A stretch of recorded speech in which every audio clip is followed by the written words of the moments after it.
मनुष्य कितने विचित्र होते हैं। जब भूल हमसे होती है तब हम चाहते हैं समझौता। यही भूल किसी और से हो तो हम चाहते हैं न्याय। क्यों? एक ही परिस्थिति में दोहरा व्यवहार किस लिए? देखिए, यदि समझौता, न्याय, प्रतिकार या प्रतिघात के स्थान पर हम केवल प्रेम से भर दें तो ना हमें समझौते की आवश्यकता होगी, ना न्याय की आकांक्षा होगी। क्योंकि मनुष्य समझौता या न्याय केवल तभी चाहता है जब कुछ लेना चाहता है, किंतु प्रेम में तो सब कुछ अर्पण कर दिया जाता है। स्मरण रखिएगा, सबसे बड़ा समझौता और सबसे बड़ा न्याय केवल प्रेम ही है। तो आइए और इसी प्रेम के साथ कहेंगे राधे राधे।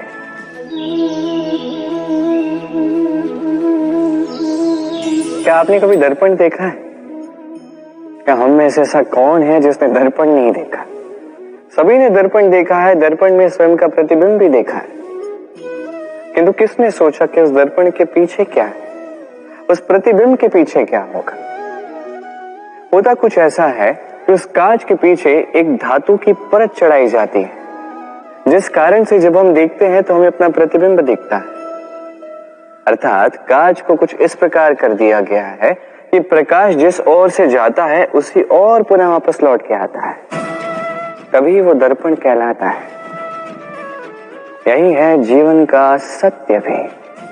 यदि हम अपना पूरा ध्यान केवल लक्ष्य की ओर केंद्रित करते हैं, यहां वहां नहीं भटकते हैं, तो न केवल हम अपना लक्ष्य प्राप्त करने में सफल होते हैं, बल्कि हम दूसरों का मार्गदर्शन करने में भी सफल होते हैं।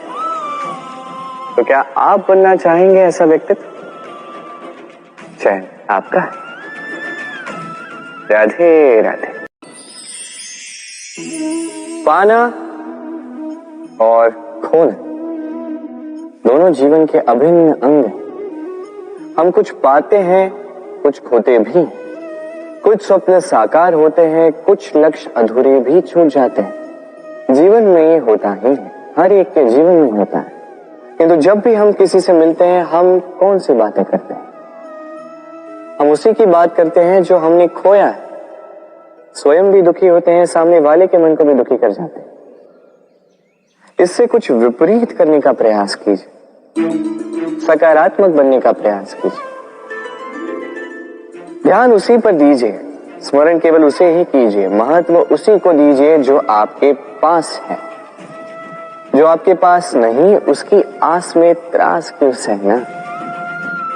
उसी की गिनती कीजिए जो आपके पास आज यहां वर्तमान में है।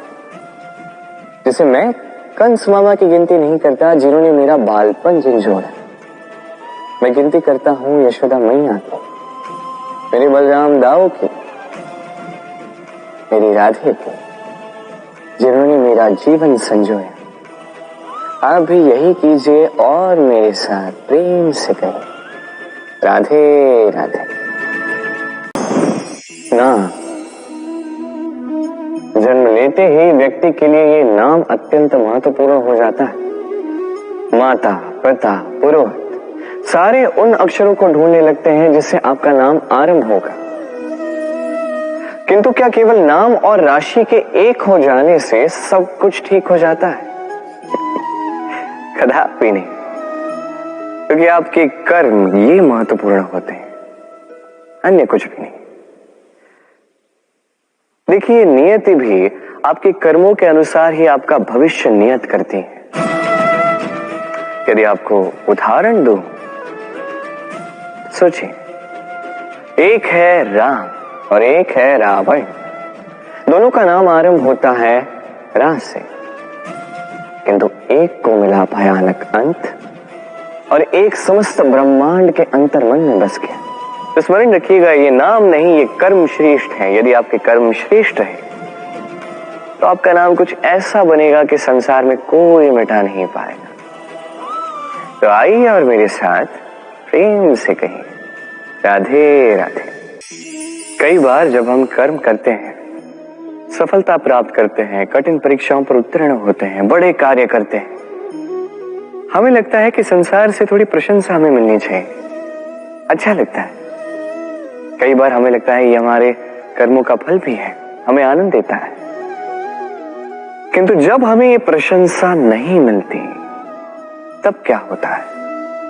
हम दुखी हो जाते हैं, टूट जाते हैं, ऐसा लगता है किसी को हमारी चिंता ही नहीं है, ऐसा लगता है हमारे आनंद में किसी और को आनंद मिलता ही नहीं है।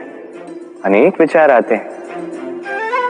किंतु मैं आपसे एक प्रश्न पूछता हूं, अब जो भी कार्य करते हैं, जो भी कर्म करते हैं, क्या केवल प्रशंसा के लिए करते हैं? यदि ऐसा है तो इस विचार को यहीं त्याग दीजिए, क्योंकि ये प्रकृति ये हमें कुछ और सिखाती है।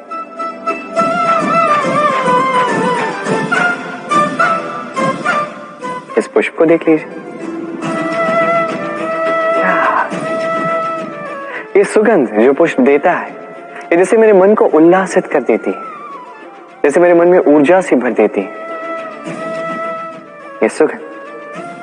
किंतु विशेष बात तो ये है कि पुष्प को ये कार्य करने के लिए किसी प्रशंसा की आवश्यकता नहीं है।